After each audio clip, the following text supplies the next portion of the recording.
नमस्कार, आप सभी का स्वागत है। मैं हूं स्वप्निल पटियाला।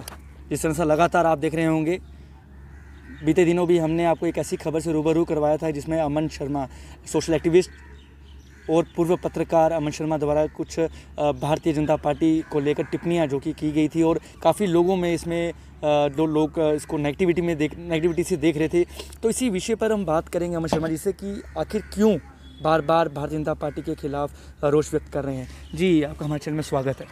सर, क्या कहना चाहेंगे, क्यों बार बार ऐसा देखने को मिल रहा है कि आपके द्वारा भारतीय जनता पार्टी को जो कि विरोध किया जा रहा है? देखिए स्वप्निल जी, बात ऐसी है कि जैसे कि आप जानते हैं, मैं काफ़ी पहले कई साल तक मैं मीडिया में काम किया। मैंने शुरू से, जब से मैंने मीडिया में काम किया है, तो मुझे लगता है कि मीडिया का काम शुरू से ये होता है एक परफेक्ट अपोजिशन का रोल निभाना।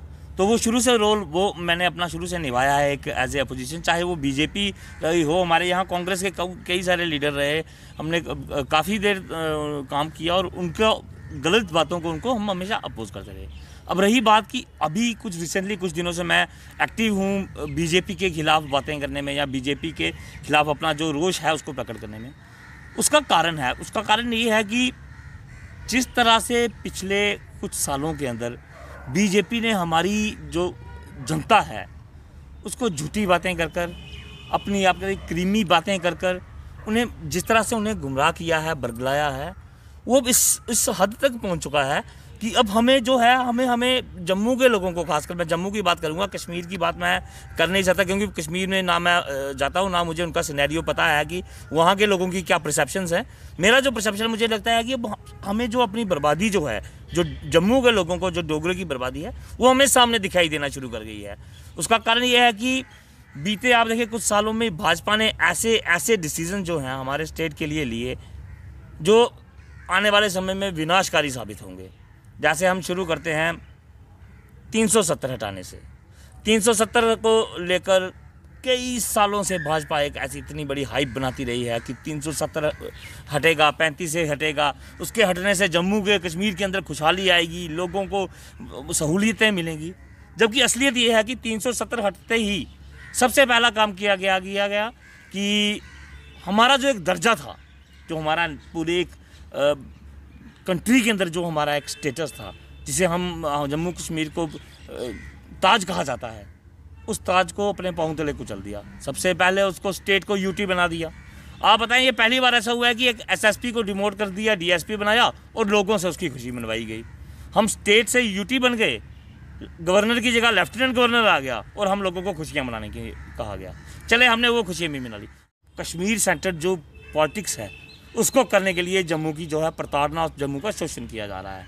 आप देखें, हमारे एक रविंदर रैना जी हैं। रविंदर रैना जी, आप देखें, बहुत से उनके इंटरव्यू हैं जी, हम टोल उखाड़ के फेंक देंगे जी जो जम्मू के अंदर लगेगा। बजाय टोल उखाड़ने के आप देखते जाएं दिन ब दिन टोल बढ़ते जा रहे हैं। हम उधमपुर के अंदर जो टोल प्लाजा जो नगरोट बन में लगा हुआ है, इसको लेकर ऑलरेडी एजिटेशन हम कर रहे हैं, काफ़ी और संस्थाएं भी कर रही हैं, हम पर्सनल लेवल पे भी इसको एजिटेट करते हैं। तो लखनपुर में भी सुना होगा आपने टोल, बिल्कुल यही मैं आपको बताने वाला हूँ। अभी ये एजिटेशन हम कर रहे हैं, अभी हम ये सोच रहे हैं कि इसका किराया कैसे, इसकी टोल कैसे कम हो। सरकार ने नया तोहफा दे दिया जी, हमको लखनपुर में एक टोल प्लाजा दे दिया। आपको पता है वहाँ टोल प्लाजा लगने से कितनी महंगाई जो है हमारे स्टेट के अंदर बढ़ेगी। जो किराया भाड़ा, माल भाड़ा जो बढ़ेगा, वो आखिर किस पर बढ़ेगा? वो हम लोगों को बढ़ेगा, वो आम जनता पिसेगी उससे, उसका नुकसान जो है वो आम जनता को है। ये पॉलिटिशियन जो है ये तो अपनी जेबें गर्म कर लेंगे। दूसरा, आप देखें, पेट्रोल के प्राइसेस दोबारा बढ़ा दिए गए। सेसा के नाम पर आपने नेशनल लेवल पे 5 रुपये बढ़ा दिया, ऐसे 1.5-2 रुपये अभी तक पता नहीं लगा है कंफर्म कितना रेट बढ़ा है, लेकिन आपने बढ़ा दिया। बताएं वो किस लिए? पूरे विश्व में इस वक्त तेल के दाम कच्चे हो गए, कम हो गए हैं। आप देखें, पहली बार ऐसा हिस्ट्री में हुआ कि 0 बैरल पे पहुंच गया कच्चा तेल। लेकिन हमारे जम्मू के अंदर, हमारे हिंदुस्तान के अंदर देखें, तेल के रेट हर दिन बढ़ रहे हैं। आप देखें, हम जिस तेल को लेकर ये बीजेपी की गवर्नमेंट हाय हल्ला मचाती थी, 60-62 रुपये तेल होता था तो ये संसद के बाहर धरना देते थे। आज आप देखें, आज अब हम 80 रुपये तक तेल लेने को मजबूर हैं, लेकिन कोई पूछने वाला नहीं है, कोई बोलने वाला नहीं है। क्यों? क्योंकि इनकी सरकार है, क्योंकि बीजेपी के पास नंबर्स हैं। नंबर्स होने का मतलब ये नहीं है कि जिन लोगों ने आपको वोट दिया आप उनको क्रश कर दें। अमन जी क्या कहना चाहेंगे डिलिमिटेशन की अगर हम बात करें, हदबंदी में जिस तरह से हम देखा होगा कुछ एमपीज़ जो हैं भारतीय जनता पार्टी के एमपीज़ को इसमें जो कि लिया गया, क्या मानते हैं बाकी पार्टीज़ को इसमें इन्वॉल्व क्यों नहीं किया गया? जबकि इसमें अगर हमें बात करें, अगर हम उसको पार्टीज़ के साइड पर रखें, अगर हम बड़े बड़े ऑफिसर्स को जो रिटायर्ड हैं उन्हें अगर इसमें इन्वॉल्व किया जाता तो क्या मानते कितना अच्छा होता? देखिए, सबसे पहले तो हदबंदी का मैं आपको बता दूं, ये हदबंदी जो 2011 के सेंसस पर डिलिमिटेशन की जा रही है, ये एक तरह से साफ तौर पर धोखा हमारे जम्मू के लोगों के साथ है। भाई अगर 2011 के जो आपने सेंसस पर ये हदबंदी करनी थी तो उससे पहले कर लेना चाहिए था आपको, ठीक है। आज की जो रिसेंट सेंसस है उस पर कीजिए, आप उस पर क्यों नहीं करते?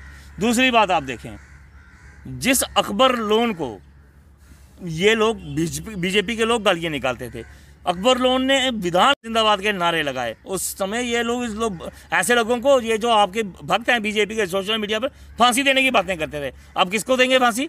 आपने तो उन्हें मेंबर बना दिया डिलिमिटेशन का, आप बताएं किसको फांसी देंगे? अकबर लोन को देंगे या भाजपा को देंगे? ठीक है, जिस फारूक अब्दुल्ला से आपको 6 महीने पहले तक डर था, जिसे आपने PSA लगा दिया था, उस फारूक अब्दुल्ला को आपने उस कमेटी में डाल दिया।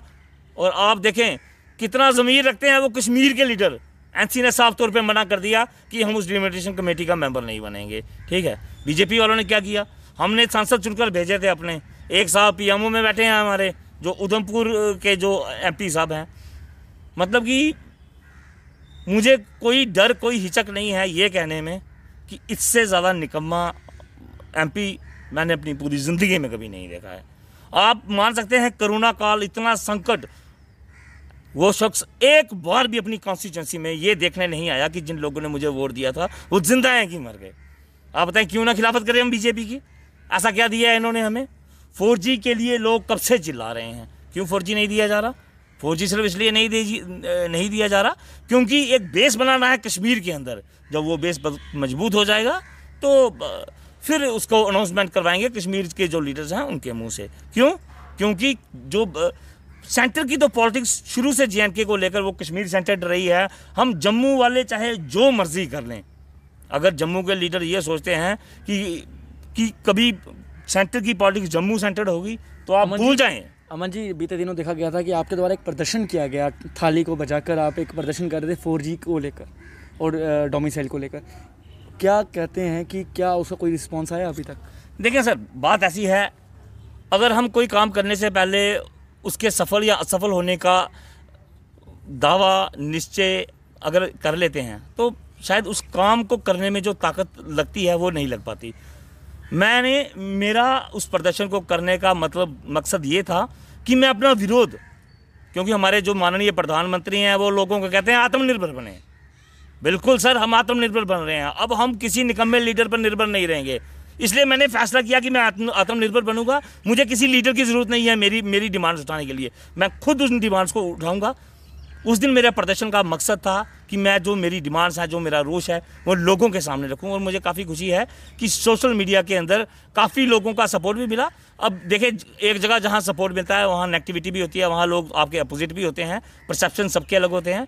तो मुझे लगता है कि एक तरह से मैंने ये जो एक अपने लिए एक मुहिम अपने लिए खुद छेड़ी है, इसे मैं लगातार आगे बढ़ाऊंगा। अंत में दोबारा यही एक सवाल पूछना चाहूँगा, जिस तरह से मैंने स्टार्टिंग में भी आपको ये चीज़ पूछी, जो नेगेटिविटी जो आपकी जो लोगों में जा रही है कि आप बार बार भारतीय जनता पार्टी का विरोध जो है आप पॉइंट में ही कर रहे हैं आप, जबकि आपको बता दें, अगर हम उसको एक ताना बोलें, मतलब एक हम उसको ताना कह सकते हैं कि आप सिर्फ भारतीय जनता पार्टी को ही एक ताना बना रहे हैं कि बार बार इसी का विरोध आप किए जा रहे हैं और लोगों में काफ़ी नेगेटिविटी आपकी फैल रही है।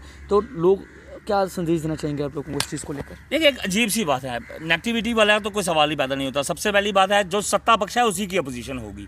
अपोजिशन तो उसी की होगी ना जो सत्ता में है, जो फैसले। पर आपने सुना होगा कि कहीं लोग तो ऐसा भी कह रहे हैं कि क्या पता किसी पार्टी से पैसा लेकर कुछ इस तरह का जो आप भारतीय जनता पार्टी के खिलाफ बोलते हैं। देखिए, मुझे इससे कोई फ़र्क नहीं पड़ता कि कोई मेरे बारे में क्या कह रहा है।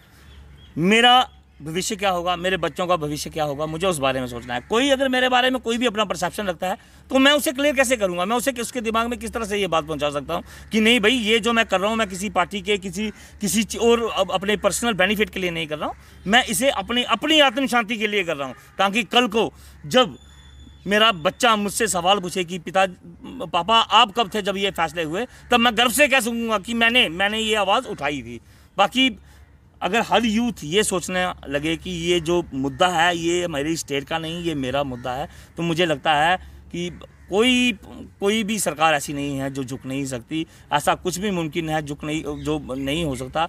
बाकी रही बात नेगेटिविटी, तो एक अंग्रेजी की कहावत है, as you sow shall you reap, जैसा बोओगे वैसा काटोगे। भाजपा जब से सत्ता में आई है उसने नेगेटिविटी के सिवाय कुछ नहीं बोया, इसलिए लोग उन्हें नेगेटिविटी वापस दे रहे हैं। क्या बात है। तो आप देख रहे थे जिस तरह से अमन जी से हमने बात की, काफ़ी मुद्दे को लेकर बात की, डोमिसाइल की बात करें, यहाँ तो डिलिमिटेशन की बात करें, 4G के मुद्दे पे हमने बात की, और काफ़ी एक जो सबसे बड़ा हमारा आज का मुद्दा था कि बार बार जिस तरह से अमन शर्मा द्वारा भारतीय जनता पार्टी का जो कि विरोध किया जा रहा है, काफ़ी रोष व्यक्त करते दिख रहे हैं। और जिस तरह से इन्होंने बताया कि जिस तरह से काफ़ी नेगेटिविटी जो कि भारतीय जनता पार्टी दिखा रही है अपने, तो जो नेगेटिविटी है वो हम सामने ला रहे हैं। तो इसी के साथ मुझे और मेरे कैमरामैन रोहित सिंह को दीजिए इजाज़त। नमस्कार।